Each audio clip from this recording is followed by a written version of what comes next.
The Summer of the Beautiful White Horse by William Saroyan. What would you do if one beautiful morning you woke up and saw your cousin sitting outside your window on a magnificent white horse, a horse your poor family could never afford? Would you ask questions? Would you refuse to ride it? Or would you silence your conscience just for one magical ride? Today, we dive into a story where innocence meets temptation, where honesty is tested, and where a family's reputation becomes both a burden and a shield. This is not just the story of a horse. It is the story of innocence, temptation, and conscience. Let's step into The Summer of the Beautiful White Horse by William Saroyan. Here are our two poor Armenian boys, Aram and Mourad, belonging to the Garoghlanian tribe. Garoghlanian tribe is famous for its honesty since the 11th century. Imagine that generations known not for wealth or power, but for integrity. What a legacy to carry. Let us listen the story straight from the horse's mouth. Straight from one of our protagonists, Aram.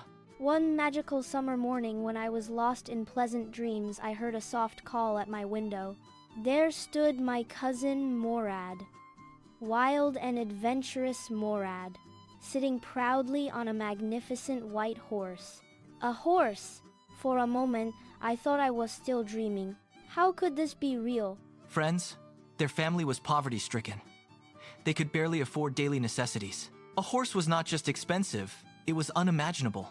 And here, dear friends, we must pause and ask, when reality looks too good to be true, what does our conscience whisper? Let's listen it from Aram. A thought crept into my mind. Had Mourad stolen it? Yet the pride of belonging to an honest tribe canceled my suspicion. Could we, Garoghlanian, steal? Mourad, where did you steal this horse from? Leap out of the window if you want to ride this horse. Let me put on some clothes, Mourad.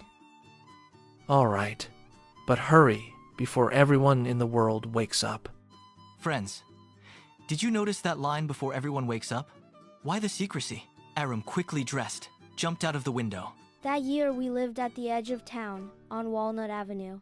Behind our house was the country, vineyards, orchards, irrigation ditches, and country roads. In less than 3 minutes we were on Olive Avenue, the horse trotting swiftly. For a while, it was pure joy, the wind, the speed, the thrill of freedom. But joy built on dishonesty is never completely peaceful. Soon, Mourad admitted the truth. He had stolen the horse a month ago. Every morning, he rode it before dawn and hid it afterward. He said, "We were not thieves, we have only borrowed the horse." Friends, is borrowing without permission truly borrowing? Or is it simply a softer word for stealing? Let's go back to Aram.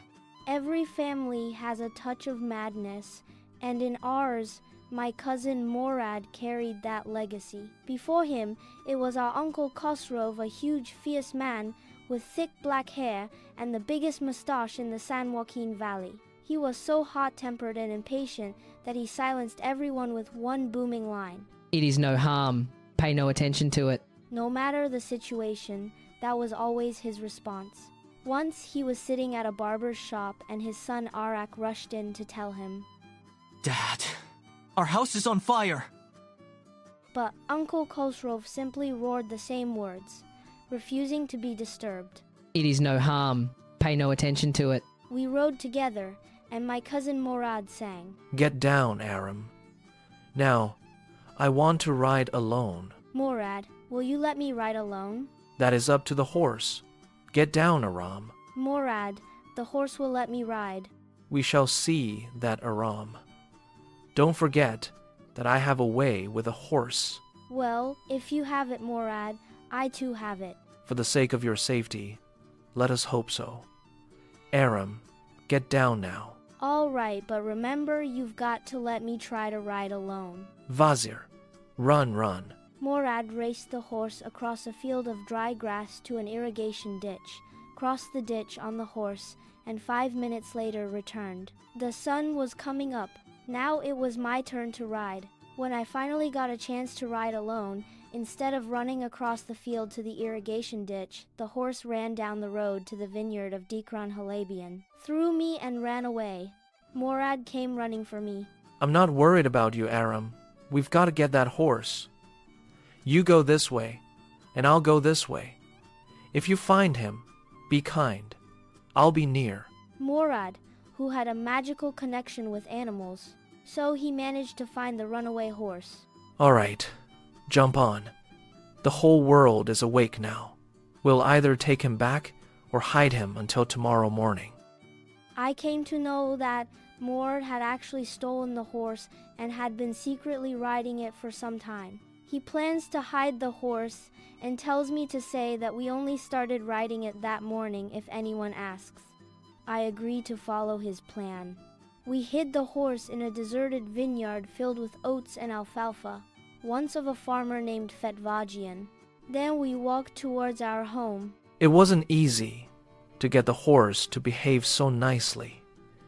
At first, it wanted to run wild, but as I've told you, I have a way with a horse.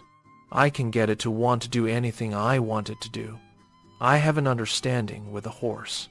Well, I wish I too knew how to reach an understanding like that with a horse. You're still a small boy. When you get to be 13, you'll know how to do it. For 2 weeks, the ritual continued. Ride at dawn, hide before sunrise. An exciting secret it was for the 2 boys. One afternoon, my uncle Khosrov came to my house for coffee and cigarettes. Then came another visitor, John Biro, the owner of the missing horse. He was a farmer and an Assyrian who, out of loneliness, had learned to speak Armenian. He told Uncle Khosrov about his stolen horse. He had paid $60 for it and had walked 10 miles searching for it. It's no harm. What is the loss of a horse? Haven't we all lost the homeland? What is this crying over a horse? Pay no attention to it. But friends, can a man who has lost his property truly pay no attention? Let's listen back to Aram. Later, I went to Mourad and told him about Biro's suffering. I asked to return the horse until I learned to ride properly. Mourad insisted that they were not thieves. The name of their Garoghlanian family would not allow that, and so the horse must go back to its true owner in maximum 6 months' time. Friends, do you see the irony? They refuse to call themselves thieves, yet they continue to keep what is not theirs. One morning, Mourad and I met the farmer John Biro, whose horse had been stolen. Mourad spoke to him politely and even allowed him to check the horse's mouth, though the horse was actually his. But because he trusted the Garoghlanian family's honesty, he convinced himself it must be a twin. Friends, think about this moment carefully. Their family's reputation protected them, but were they deserving of that trust? That night, perhaps conscience finally spoke louder than excitement. Let's see. The next morning, quietly and without being seen, we returned the horse to Biro's barn. The dogs followed us silently, as if understanding the gravity of the moment. And what happened next? John Biro came back, overjoyed. His horse had returned stronger, healthier, and even better tempered than before. Uncle Khosrov again roared. Quiet, man, quiet. Your horse has been returned. Pay no attention to it. But we, friends, cannot pay no attention to what truly happened. This story is not about a horse. It is about temptation. It is about the pride of reputation. It is about how innocence struggles with morality. And most importantly, it is about conscience. Children often justify their actions. They tell themselves stories to feel better. But deep inside, they know the truth. And that, dear friends, is the real beauty of this summer. Not the white horse, but the moment when honesty returned home. This is not simply a story about stealing a horse. It is about childhood wonder, the bond between cousins, and the weight of family values. Mourad is called crazy, but he is also kind, patient, and deeply honorable.